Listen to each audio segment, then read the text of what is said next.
11월 29일 월요일 가정 예배를 사도신경하심으로 우리의 신앙을 고백하며 하나님 앞에 드리겠습니다. 나는 전능하신 아버지 하나님 천지의 창조주를 믿습니다. 나는 그의 유일하신 아들 우리 주 예수 그리스도를 믿습니다.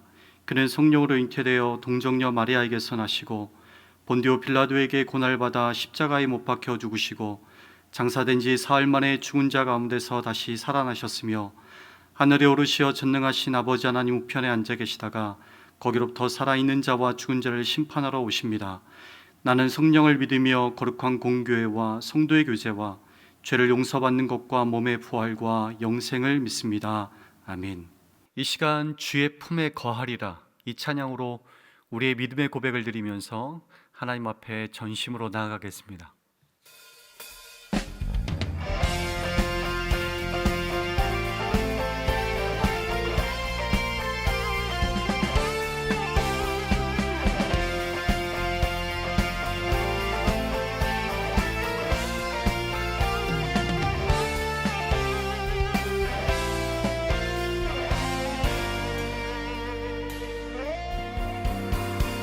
나아갈 수 없고 물러설 길 없어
고백합니다. 할렐루야. 오늘 하나님께서 우리에게 주시는 말씀은 사사기 13장 20절의 말씀입니다. 본즉 불꽃이 제단에서부터 하늘로 올라가는 동시에 여호와의 사자가 제단 불꽃에 휩싸여 올라간지라. 마노아와 그의 아내가 그것을 보고 그들의 얼굴을 땅에 대고 엎드리니라. 오늘 본문에 보시면 이 마노아의 가정에 아이가 없다는 것은요, 자식을 하나님의 복으로 여기는 이스라엘 사회에서는 불행이고 저주였습니다. 자녀를 갖지 못하는 문제는 그들이 해결해 볼 수 있는 그런 문제가 아니었죠. 절대로 이 문제를 해결할 수 없는 일이었고, 그들 역시도 자녀가 없음으로 인해서 하나님께 저주받은 건 아닌가 하고 생각했을 겁니다. 이것이 이들에게는 절망이었고, 그리고 실패였고, 그리고 아픔이었을 겁니다. 그러던 중에 마노아의 아내에게 여호와의 사자가 나타났죠. 그리고 아들을 주시겠다고 하시는 겁니다. 하나님이 여호와의 사자로 마노아의 가정에 찾아가신 이유는요, 단순히 그 가정이 가지고 있는 절망적인 상황들, 실패와 또 저주와 같은 그 문제들을 해결해 주시기 위해서가 아니었습니다. 이방 민족으로부터 압제당하는 이스라엘을 구원하시기 위해서 절망과 실패와 아픔 속에 신음하고 있는 이 연약한 가정을 들어서 사용하시는 겁니다. 그런데 마노아는 이런 하나님의 크신 계획하심을 알지 못하죠. 지금 말씀하시는 분이 여호와의 사자인지도 깨닫지 못하고 있었습니다. 그래서 자기 가정에 찾아오신 분이 선지자 중에 한 분으로 알고 그런 선지자를 극진히 대접하고자 했던 겁니다. 그런 마노아를 여호와의 사자는요, 번제단을 쌓게 하시고, 그리고 지금 말씀하시는 분이 누구이신지를 깨닫게 하시는 겁니다. 마노아는 번제단을 쌓으며 그곳에서 기묘자 하나님을 만났습니다. 여러분, 이 기묘자의 뜻은요, 인간의 어떤 이성과 지혜와 감각으로는 도저히 알 수 없다는 뜻을 가지고 있습니다. 신비롭다는 뜻을 가지고 있어요.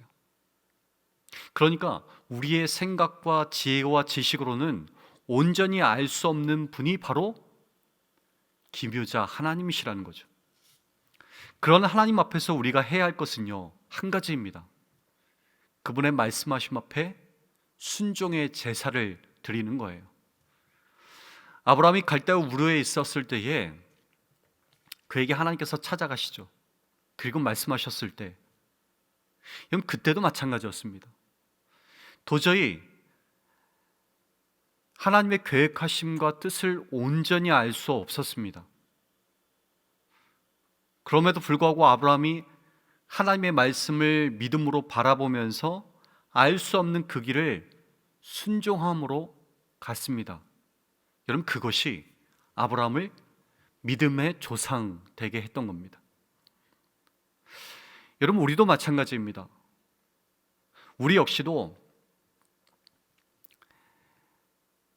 알 수 없는 여러 가지 상황들 속에서 하나님의 뜻이 어디에 있는지 분명히 알 수 없는 상황 가운데서도 우리는 하나님의 말씀을 의지하여서 하나님께서 보여주시는 그 길을 더듬거리며 쫓아가야 하는 겁니다. 여러분, 그렇게 할 때에 우리는 하나님의 그 큰 계획하심 앞에 쓰임받는 믿음의 사람이 되는 것입니다. 사랑하는 여러분, 우리가 예배의 단을 쌓을 때에 우리는 기묘자 되신 하나님을 만날 수 있습니다. 그리고 그분의 뜻 앞에 순종함으로 한 걸음 한 걸음 그 길을 걸어갈 때에 우리는 하나님이 그리시고 계시는 큰 그림을 보기 시작할 겁니다. 오늘도 내 삶 속에서 예배자로 서서 믿음으로 살아내실 수 있는 저와 여러분의 삶이 되시기를 간절히 바랍니다.